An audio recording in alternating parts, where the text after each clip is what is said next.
Hey guys, what's going on? It's your boy, the Mad Kiger, and up here today I have a PlayStation 2 game review.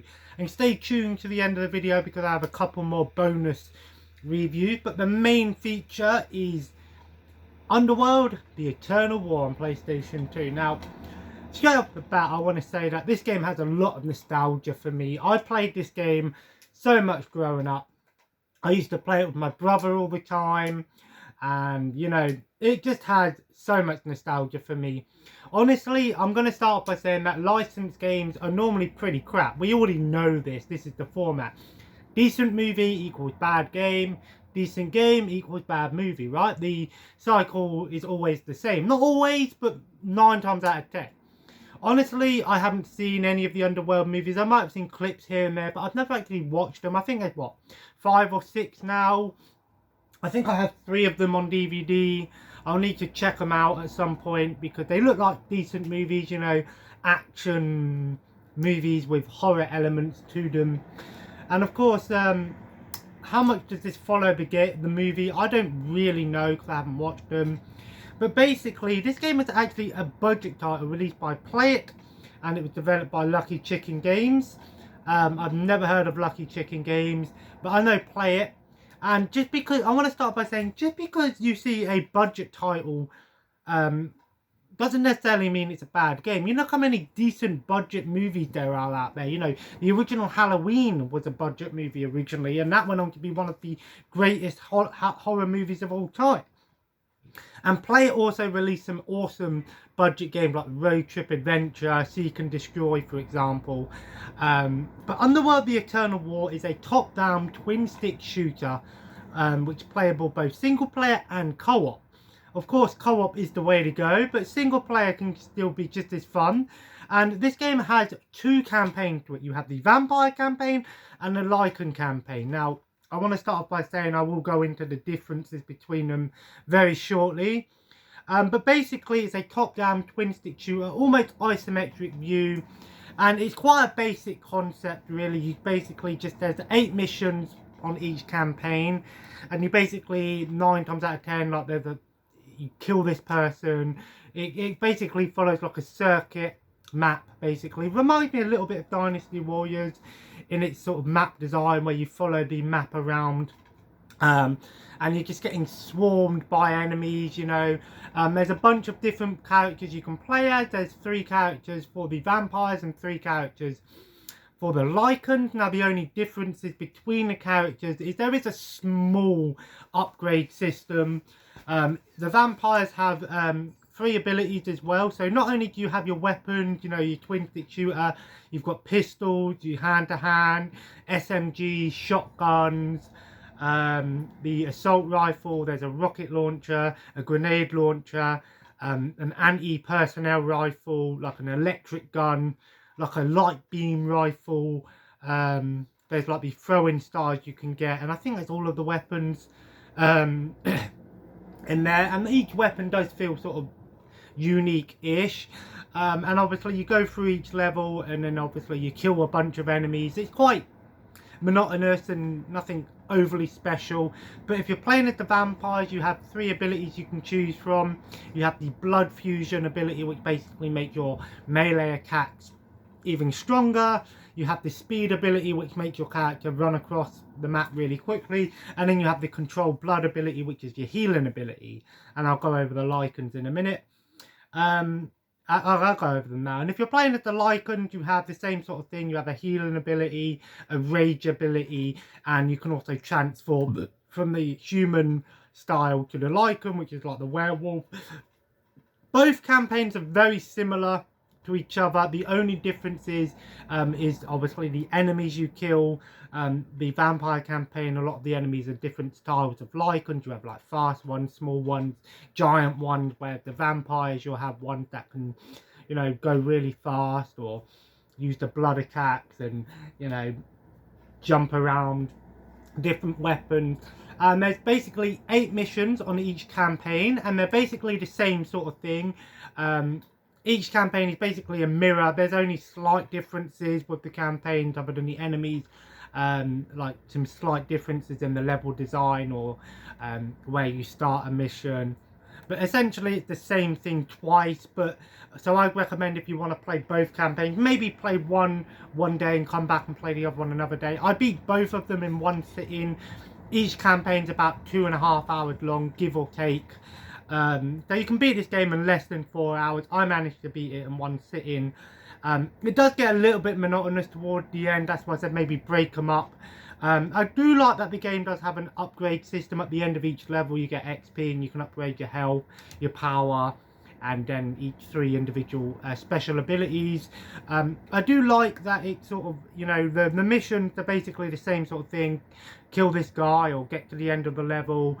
There's one cool mission on both where you have to survive for 15 minutes. That was a pretty fun mission. And then, of course, the final boss is different on each campaign. Personally, I prefer the vampire campaign. I had a bit of a problem with the Lycan campaign. I felt like there's no... The vampires, the vampires, the Lycan, they're not... You know, they don't transform into anything. And it's annoying when you have the one that just use the speed ability and they're just running around, you're trying to hit them. It is a little bit monotonous and there are some annoying things to it. Especially when you're using, like... rocket weapons and explosive weapons. You'll be thrown around the map all the time. The map does get quite convoluted because there are missions in the game where you'll have a bunch of allies. You can do this thing where you can call in reinforcements, and it does get a bit annoying, especially when you're using rockets and your teammates might be hitting you. Luckily, friendly fire can be turned off so you don't take any damage from it, but it does get a little bit annoying. There is a little bit of slowdown, especially in some of the bigger levels, especially the level where you have to survive for 15 minutes. There's just so much going on. But it still holds up to my memory. I loved this game as a kid, and it still holds up today. Like I said, the only problem I had was it does get a little bit monotonous toward the end. That's why it's probably worth, you know, breaking it up a little bit and playing one campaign one day and one the other day. Said there's not much difference between them. There is an unlockable character you can unlock called the hybrid character. I never got to try him out, but I will say this: I think the save file does have a bit of problems because I noticed that I had a save file on it, but I restarted, and when I beat the campaign, I unlocked the hybrid, and then I turned my PlayStation off and went back. But I went into new game to see if I could see what the new character looked like, and you unlock them for both. But when I came back, and I restarted the game, I actually noticed that it completely got rid of my save file. So I think if you click new game, that automatically creates a new save file. I don't know what happened. I think I remember it also having some save file problems back in the day, so just be aware of that. But like I said, you can beat both campaigns in one sitting. There's no cheats to this game. Well, there's one cheat to unlock the guy. I don't know if there's any difference between the hybrid character. I think he gets abilities from both vampire and Lycan. But and there's also a cheat you can do one hit mode, which I think makes all of the enemies die in one hit if you want to do that. It's a pretty impressive game for the PlayStation 2, just because of the amount of enemies on screen at once. It reminds me a little bit of Dynasty Warriors, maybe a bit of Spartan Total Warrior thrown in there, maybe even some Marvel Ultimate Alliance with the sort of top down and the amount of enemies you have on screen at once. It is a fun game. It's definitely one that I would recommend checking out if you're into twin stick shooters, games you can beat within a few hours, and co-op games. Honestly, Underworld The Eternal War, in my opinion, gets a pass because it's a fun game. I'll give this game an 8 out of 10. That's pretty high. Like I said, it is a little bit monotonous, but if you know what you're in for, you enjoy it. It still holds up today. And honestly, Underworld The Eternal War, whether you like the movies or not, doesn't really matter because there's no story to this game. There is some story through text, and then there's some beginning and end cutscene you see, which I think is just a clip from the movie. I think it's based on the first Underworld movie, but I could be wrong. Honestly, I love this game. Highly recommend it, and I'll definitely check it out. And now I've got 2 bonus reviews. These are games that I played a little bit of and never really beat them, but I just wanted to share my initial thoughts on them. First up we have Turok Evolution, and honestly I never played the original Turok game, so I don't have a lot of nostalgia for the originals or expectations. I was enjoying this game. It definitely had that sort of old school first person shooter vibe, sort of reminds me a lot of, you know, the old school first person Quakes and probably even the Turok games in general. It's all based around dinosaur monsters and things like that. I was enjoying this game, but the only problem I had is then you go into this mission where you're basically flying this, you know, the flying dinosaur with guns on it. And then that's where it pissed me off, because you have to fly this thing and it gets really annoying, because if you hit something, like I did the mission, you have to destroy the dam, and then it went into really fast and I hit something and I had no control over what happened, and I just gave up with it. I think that kind of pissed me off. In my opinion, I would have much just preferred a straightforward sort of first person shooter. I'd give this game maybe a 6 out of 10. It's got some decent ideas. It was a fun game, but like I said, I remember playing this multiplayer as well as a kid, and remembering the multiplayer was pretty fun. I don't think it had bots or anything, but it was pretty fun. Sort of almost Unreal Tournament-esque style game. Like I said, my biggest problem was the fact that it had this flying segment. I might give it another go at some point and try it again, but honestly, you know, I'd say maybe stick to the original Toroks. And then we have Twin Caliber. Now this game actually surprised me a bit, because I remember playing it as a kid and not getting very far. And this game's basically an on-rail twin stick shooter. So basically you've got 2 characters, and it is co-op as well, of course. And you're basically constantly moving. And you basically use both analog sticks to control your arms. And it is really weird. You just see your guys going like that all the time, and it is funny. But there is you can press a button to lock your arm, so you only use one aiming, and it aims both of them. And you have 2 guns, you know, and you can switch between the guns. It's a pretty cool concept, and it's got all based around like monsters and zombies and things. It has some pretty over-the-top voice acting, I will say. The voice acting sort of reminds me of like Hulk Hogan voices, I guess. It's a pretty cool concept. It's very arcadey. My biggest gripe with this game is it's very dark. It is a very dark game, unfortunately, and there's no way of turning up the brightness either. Maybe if you've got a brighter TV, or you can darken your room, it might look a little bit better. It's got an interesting concept, and I enjoyed what I played of it. I did about 6 missions, and then you get to this boss where it's basically spinning around, and if you shoot it, it goes towards the other player, and you sort of have to balance it out. Unfortunately, if you're playing with the bot doesn't react fast enough.